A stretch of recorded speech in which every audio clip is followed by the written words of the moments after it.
Court ಆದೇಶ ಕೊಟ್ಟರೂ ಕೂಡ ಜೈಲಿನ ಮ್ಯಾನ್ಯುಯಲ್ ಪ್ರಕಾರ ಏನು ಕನಿಷ್ಠ ಸೌಲಭ್ಯ ಕೊಡಬೇಕು ಆ ಸೌಲಭ್ಯವನ್ನು ಕೂಡ ಜೈಲಾಧಿಕಾರಿಗಳು ಕಲ್ಪಿಸ್ತಿಲ್ಲ ಅಂತ ಹೇಳಿ ಮತ್ತೊಮ್ಮೆ ನಟ ದರ್ಶನ್ ಅವರ ಪರ ವಕೀಲರು ಕೋರ್ಟ್ ಮೆಟ್ಟಿಲೇರಿದ್ರು. ಹಾಗೂ ಆ ಒಂದು ಅರ್ಜಿಯ ವಿಚಾರಣೆಯನ್ನು ಮಾಡಿದಂಥ ಕೋರ್ಟ್ ಸೆಪ್ಟೆಂಬರ್ 19ಕ್ಕೆ ಆದೇಶವನ್ನು ಕಾಯ್ದಿರಿಸಿದೆ. 57ನೇ CCH ಕೋರ್ಟ್ನಲ್ಲಿ ನಡೆದಂಥ ಅರ್ಜಿ ವಿಚಾರಣೆ ಇವತ್ತಾಯಿತು. ಸೆಪ್ಟೆಂಬರ್ 19ಕ್ಕೆ ಆರೋಪಿ ದರ್ಶನ್ ಅರ್ಜಿಯ ಆದೇಶವನ್ನು ಕೋರ್ಟ್ ಕಾಯ್ದಿರಿಸಿದೆ. ಇವತ್ತು ಕಂಪ್ಲೀಟ್ ಆಗಿ ಎಲ್ಲವನ್ನು ಕೂಡ ವಿಚಾರಣೆ ನಡೆಸಿದಂಥ ಕೋರ್ಟ್ ಆದೇಶವನ್ನು ಕಾಯ್ದಿರಿಸಿದೆ. ಅಂದರೆ ಜೈಲಿನ ಮ್ಯಾನ್ಯುಯಲ್ ಪ್ರಕಾರ ಕನಿಷ್ಠ ಸೌಲಭ್ಯಗಳನ್ನ ಏನು ಕೊಡಬೇಕು ಅಂತ ಕೋರ್ಟ್ ಹೇಳಿತ್ತೋ ಆ ಒಂದು ಕನಿಷ್ಠ ಸೌಲಭ್ಯವನ್ನು ಜೈಲಾಧಿಕಾರಿಗಳು ಇನ್ನೂ ಕೂಡ ಕೊಟ್ಟಿಲ್ಲ ಅನ್ನುವಂಥ ಒಂದು ಆರೋಪವನ್ನು ದರ್ಶನ್ ಪರ ವಕೀಲರು ಮಾಡ್ತಾ ಇವತ್ತು ಮತ್ತೊಮ್ಮೆ ಅರ್ಜಿಯನ್ನು ಸಲ್ಲಿಕೆ ಮಾಡಿದ್ರು. ಅಂದರೆ ನಮ್ಮ ಕಕ್ಷಿದಾರರ ಪಕ್ಕದ ಕೊಠಡಿಯಲ್ಲಿ ಅಂದರೆ ಆ ಸೆಲ್ನಲ್ಲಿ ಪಾಕಿಸ್ತಾನದ ಉಗ್ರಗಾಮಿಗಳಿದ್ದಾರೆ, ಟೆರರಿಸ್ಟ್ಗಳಿದ್ದಾರೆ, ಅವ್ರಿಗೆ ಸಿಗ್ತಾ ಇರುವಂತಹ ಸೌಲಭ್ಯ ಕೂಡ ನಮ್ಮ ಕಕ್ಷಿದಾರರಿಗೆ ಸಿಗ್ತಾ ಇಲ್ಲ ಅನ್ನುವಂಥ ಆರೋಪವನ್ನು ಮಾಡ್ತಾ ಅರ್ಜಿಯನ್ನು ಸಲ್ಲಿಕೆ ಮಾಡಿದ್ರು ದರ್ಶನ್ ಪರ ವಕೀಲರು. ಹಾಗೂ ಇವತ್ತು 57ನೇ CCH ಕೋರ್ಟ್ನಲ್ಲಿ ಅದರ ವಿಚಾರಣೆ ಆಗಿದೆ. ಹಾಗೂ ಸೆಪ್ಟೆಂಬರ್ 19ಕ್ಕೆ ಅಂದರೆ ಶುಕ್ರವಾರಕ್ಕೆ ಈ ಆದೇಶವನ್ನು ಕೋರ್ಟ್ ಕಾಯ್ದಿರಿಸಿದೆ.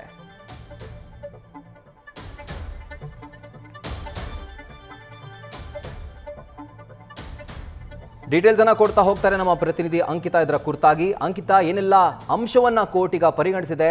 ಸೊ 2ನೇ ಬಾರಿ ಸೌಲಭ್ಯಕ್ಕೋಸ್ಕರ ದರ್ಶನ್ ಪರ ವಕೀಲರು ಕೋರ್ಟ್ ಮೆಟ್ಟಿಲೇರ್ತಾ ಇರೋದು, ಇನ್ನಾದ್ರೂ ಅವರಿಗೆ ಆ ಕನಿಷ್ಠ ಸೌಲಭ್ಯ ಸಿಗುತ್ತಾ ಅಂತ?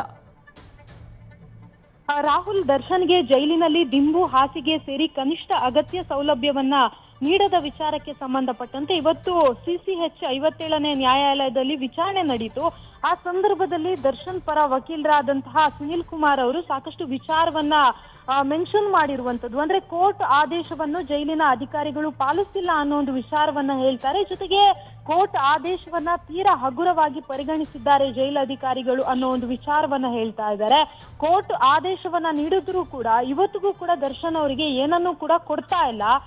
ಜೈಲಾಧಿಕಾರಿಗಳು ಏನ್ ಕೊಟ್ಟಿದ್ದಾರೆ ಅದನ್ನ ಆರೋಪಿಗಳ ಮುಖಾಂತರವೇ ಹೇಳಿಸಿ ಅಂತ ಹೇಳಿ ಈಗಾಗಲೇ ಅಡ್ವೊಕೇಟ್ ಅವರು ಕೂಡ ನ್ಯಾಯಾಲಯಕ್ಕೆ ತಿಳಿಸುವಂತಹ ಕೆಲಸವನ್ನ ಕೂಡ ಮಾಡಿದ್ದಾರೆ. ಜೊತೆಗೆ ಜೈಲಾಧಿಕಾರಿಗಳು ಏನ್ ಬೇಕಾದ್ರೂ ಬರ್ಕೊಂಡು ಬರಬಹುದು. ಹಾಗಾಗಿ ಏನೀಗ ಜೈಲಿಗೆ ವರದಿಯನ್ನ ಸಲ್ಲಿಕೆ ಮಾಡಿದ್ದಾರೆ. ಆ ವಿಚಾರಕ್ಕೆ ಸಂಬಂಧಪಟ್ಟಂತೆ ಆರೋಪಿಯ ಮುಖಾಂತರವೇ ಏನೇನು ಸೌಲಭ್ಯಗಳನ್ನ ಕೊಡಿಸಿದ್ದಾರೆ ಅನ್ನೋದ್ರ ಬಗ್ಗೆ ಅವರಲ್ಲೇ ಹೇಳಿಸ್ಬೇಕು ಅನ್ನೋ ಒಂದು ವಿಚಾರವನ್ನ ಕೂಡ ಹೇಳಿರುವಂತದ್ದು. ಅದನ್ನ ಹೊರತುಪಡಿಸಿ ಹೊಸ ಆರೋಪಿ ಜೈಲಿಗೆ ಬಂದಂತಹ ಸಂದರ್ಭದಲ್ಲಿ ಮೊದಲು 14 ದಿನ ಮಾತ್ರ ಕ್ವಾರಂಟೈನ್ ನಲ್ಲಿ ಇರಬೇಕು.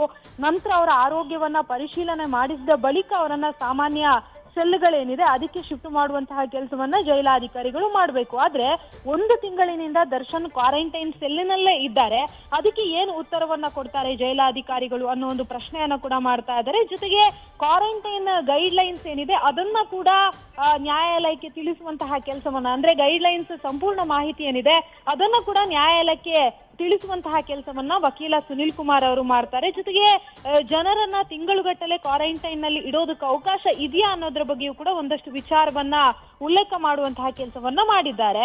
ಯಾವ MLA ಆಗಿರ್ಬೋದು ಅಥವಾ ಸಂಸದರಾಗಿರ್ಬೋದು 14 ದಿನಕ್ಕಿಂತ ಹೆಚ್ಚು ಕ್ವಾರಂಟೈನ್ ನಲ್ಲಿ ಇಟ್ಟಿದ್ದಾರೆ ಅನ್ನೋದನ್ನ ಕೂಡ ಪ್ರಶ್ನೆ ಮಾಡಿದ್ದಾರೆ. ಅಂದ್ರೆ ಇಲ್ಲಿವರೆಗೂ ಜೈಲಿಗೆ ಹೋದಂತಹ ಸಂದರ್ಭದಲ್ಲಿ ಯಾವ VIPಗಳು 14 ದಿನಕ್ಕಿಂತ ಹೆಚ್ಚು ಕ್ವಾರಂಟೈನ್ ನಲ್ಲಿ ಇದ್ರು ಅನ್ನೋದ್ರ ಬಗ್ಗೆಯೂ ಕೂಡ ಮಾತನಾಡಿರುವಂತದ್ದು. ಇನ್ನೊಂದು ಜೈಲಾಧಿಕಾರಿಗಳ ವಿರುದ್ಧ ಸುನಿಲ್ ಕುಮಾರ್ ಅವರು ಗಂಭೀರ ಆರೋಪವನ್ನು ಕೂಡ ಮಾಡಿದ್ದಾರೆ. ಅಂದ್ರೆ ಆರೋಪಿಗಳ ಸುತ್ತ ಕ್ಯಾಮೆರಾ ಇಡೋದು ಹೆಚ್ಚಿನ ಭದ್ರತೆಯ ಹೆಸರಿನಲ್ಲಿ ಕಿರುಕುಳ ನೀಡಿದಂತಾಗತ್ತೆ ಅನ್ನೋ ವಿಚಾರವನ್ನ ಹೇಳಿರುವಂತದ್ದು. ಜೊತೆಗೆ ಪಕ್ಕದ ಸೆಲ್ನಲ್ಲೂ ಕೂಡ ಪಾಕಿಸ್ತಾನದ ಉಗ್ರರು, ಟೆರರಿಸ್ಟ್ಗಳು ಇದ್ದಾರೆ. ಹಾಗಾಗಿ ಅವರಿಗೆಲ್ಲ ಸೌಲಭ್ಯಗಳು ಕೊಡ್ತಾ ಇದ್ದಾರೆ. ಅವರಿಗೆ ಕ್ಯಾರಂ ಬೋರ್ಡ್ ಆಗಿರ್ಬೋದು, ಟಿವಿ, ಜೊತೆಗೆ ಏನ್ ಕನಿಷ್ಠ ಸೌಲಭ್ಯಗಳಿದೆ ಅವೆಲ್ಲವೂ ಕೂಡ ಆ ಒಂದು ಶಂಕಿತ ಉಗ್ರರೇನಿದ್ದಾರೆ ಅವರಿಗೆ ಸಿಗ್ತಾ ಇದೆ. ಆದ್ರೆ ಆರೋಪಿ ದರ್ಶನ್ ಅವರಿಗೆ ಯಾವುದೇ ರೀತಿಯ ಸೌಲಭ್ಯ ಸಿಗ್ತಾ ಇಲ್ಲ, ಅಂದ್ರೆ ಕನಿಷ್ಠ ಸೌಲಭ್ಯಗಳು ಸಿಗ್ತಾ ಇಲ್ಲ ಅಂತ ಹೇಳಿ ವಕೀಲರು ಇವತ್ತು ವಾದವನ್ನ ಮಂಡಿಸಿರುವಂತದ್ದು. ಸದ್ಯಕ್ಕೆ ಈ ಒಂದು ಆದೇಶವನ್ನ ಮುಂದೂಡಿಕೆ ಮಾಡಲಾಗಿದೆ. ಅಂದ್ರೆ ಸೆಪ್ಟೆಂಬರ್ 19ನೇ ತಾರೀಕು ಆದೇಶವನ್ನ ಕಾಯ್ದಿರಿಸಿದೆ ರಾಹುಲ್ ಕೋರ್ಟ್.